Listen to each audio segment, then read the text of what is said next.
This is really the way you want the dogs to behave. However, when I come in, they usually get really excited. They jump a lot. This is Fern. Fern. Oh, this needs a boot. Fern. The one that keeps coming to me needs a boot. Keeps jumping. There's a little bit of dog food there. Whenever I feed the dogs, I always put some food on the ground. For some reason, they seem to like it. Don't ask me why. When I load a log onto the sawmill, it's rare that the log is light enough that I can pick it up like some people do. They've got bigger tractors. I've got a Kubota DX. So what I do, in this case, this is the second piece. I've put this on, I've dogged this down right here, and it's against my stop back here. Also, to me, it's also a dog. In just a moment, I'll lower the bucket, I'll get the chain off of it. If you notice, there's a considerable amount of dirt on this log, both from being pulled and from when it landed in the dirt. This was the first end that I lifted. It's the butt end. You can see the cut right there. And what I did was I lifted this up. I dropped a chain. I'm having trouble seeing. There we go. I dropped a chain through the holder for the stop. Wrapped it around, and then I used a rated 300-pound snap hook. When I say rated, this is Tractor Supply, Walmart. I don't know where it came from.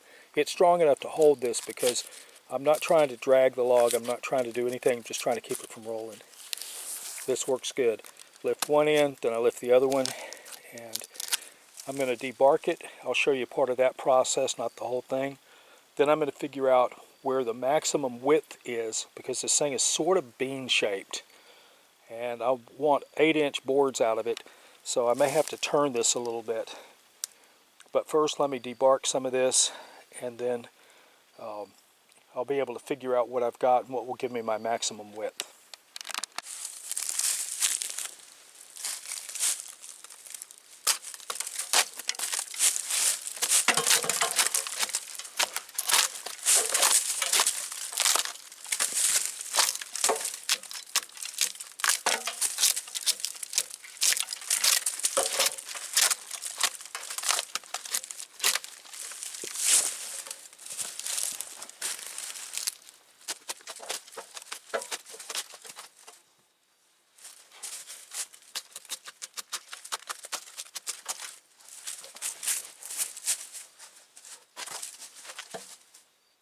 This is a piece that came off easily.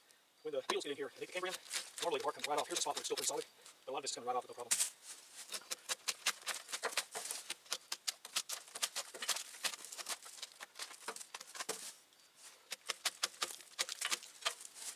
You may not be able to see it, but right here, this whole area, this is all rotted. I'm going to hose this off and find out how much is bad. I don't like running my blade through dirt. There's a pretty good chunk of rock here, and it gets pretty solid. But right here is pretty sad. There are a few termites. In the forest, termites are a good thing because they get rid of stuff so that you get a fire, you don't have much to burn. Alright, let me completely clean this off, hose it off, and I'll start the camera up again.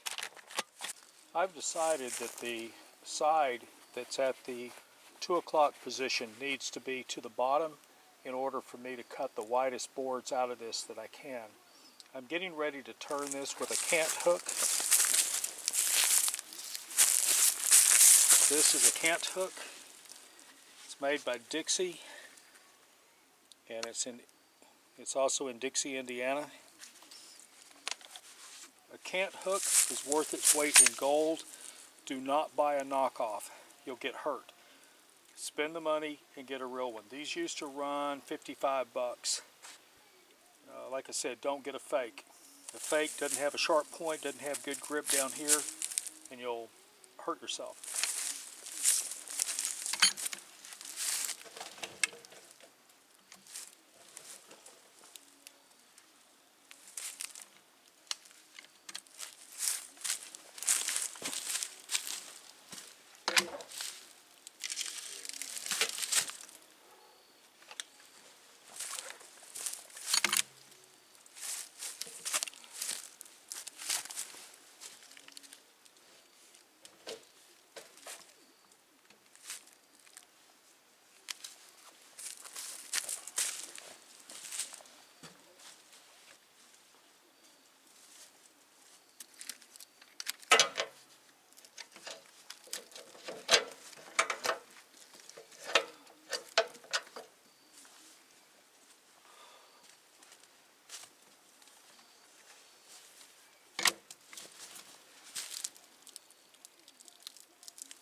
That's why the tractor is there, so I can't roll it off.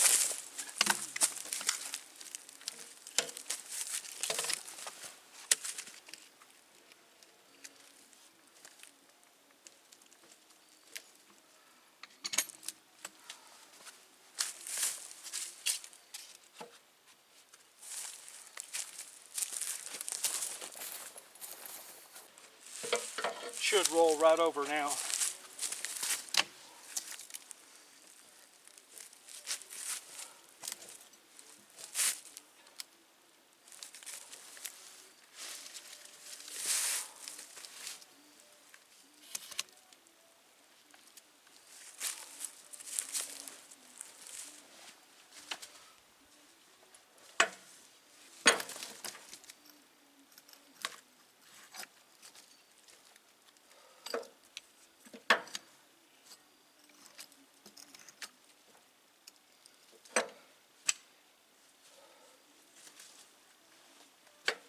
Alright, I now have it on the flats, and I'm ready to start cutting. There's a lot of videos on cutting where it shows people cutting. I'm not going to insult your intelligence with that. I'm going to get the bark off of this, I'm going to get the dogs on it, and I'm going to start cutting that.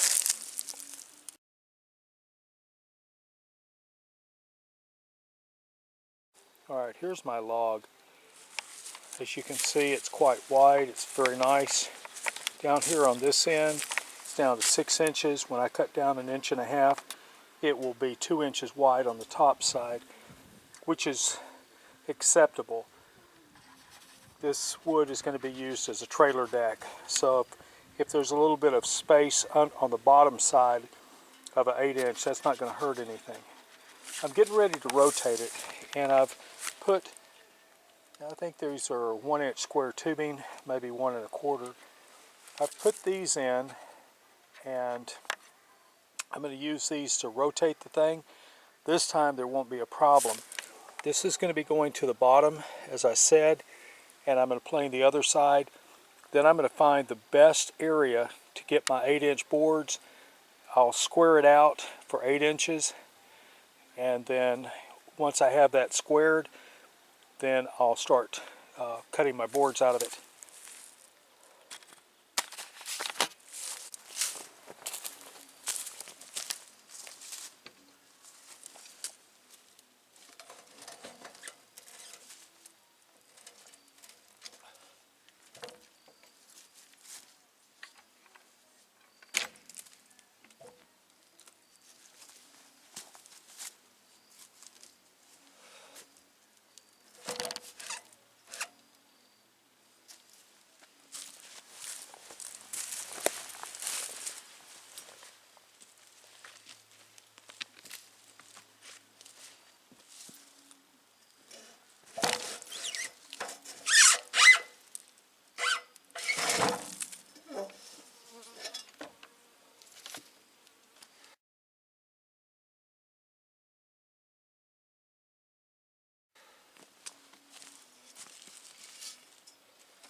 See how easy it was by using long dogs? I used the short dogs before so that you could see the trouble I had and the benefit of having the long dogs. If you don't have the knowledge of how things behave, sometimes you'll opt for a method which is not as good.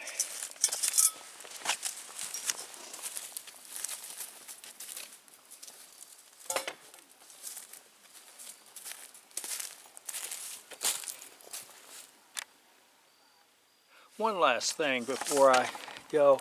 I told you I was planing this bottom edge down here. This is what I got out of it right here. And I can use that to make some storage boxes or some sacrificial lambs if I pour concrete. These are about 1/4 inch thick, and as you can see, it's good lumber. I mean, if you had to go to the lumber store to buy some sacrificial lambs for pouring concrete, you'd appreciate what these can do for you. Now, down on the end, you notice they cracked when I threw them over there. Not a big deal, they're sacrificial lambs. I made 3 cuts, maybe 4 to get this down. The most narrow spot that I have on here is 7.5 inches. So I've got my 8-inch width. As you see, we get a blister or a bubbling out. Blister is Old Navy talk. I'm sure none of you are old enough to know what a blister is. But on each side, we have the width. So the big question now is, where is the center of this so that when we cut it, we get our 8 inches. This is the wide end down here. This is almost a foot. Outside edge to outside edge, it's way over a foot. Down here, at this point, we have right at 10 inches. But when we turn this up on edge, that far end down there is going to put this end down.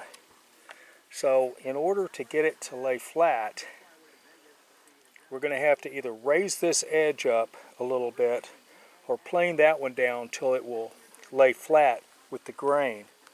The easiest way that I've ever done this is to draw a line from here, or put a little nail or something in here down to the other end and draw a line, and then when I turn it over, keep planing it, checking it until that line is level.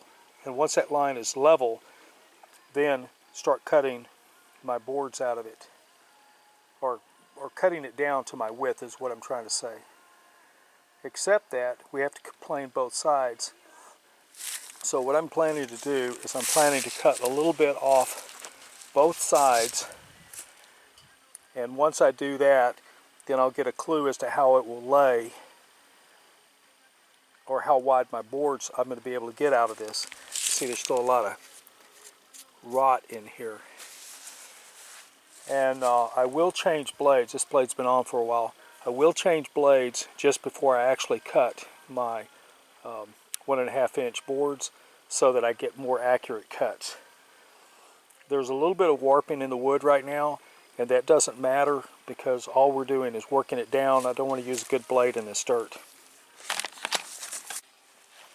Alright, I'm getting ready to turn this thing. I don't normally use this framing square. I normally use an aluminum one, but I think the numbers will show up better on this. If you look, this thing is only about 6.5 inches thick. When I turn this up on end, I'll measure the height down here to the top of this, and on the other end I'll measure the top, and then I'll know where I need to set the blade so that I make one pass and get this down to where I'm cutting the top of this. What I want to do is I want to get all this bark and cambium, the xylem, off of this because that's no good, and then I'll be down to this wood.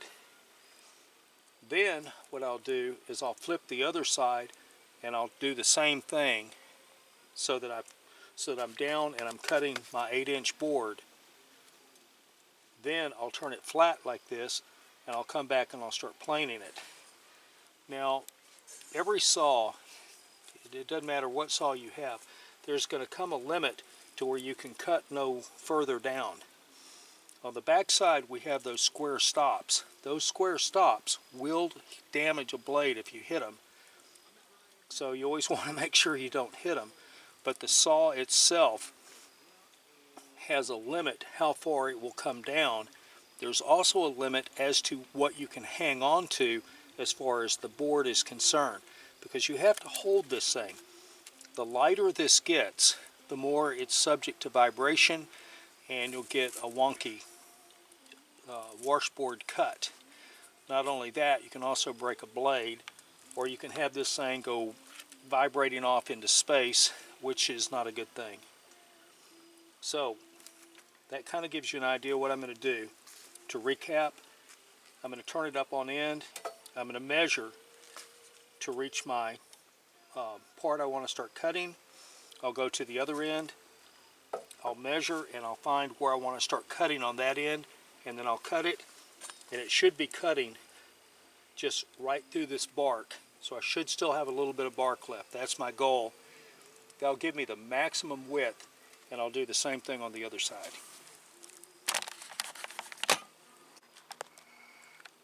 That's the polar gang playing with the vultures. Actually, they're buzzards.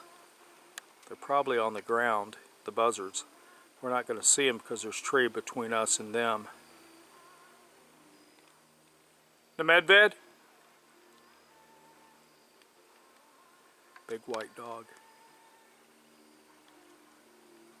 Hey doggy. Good dog. He's my baby.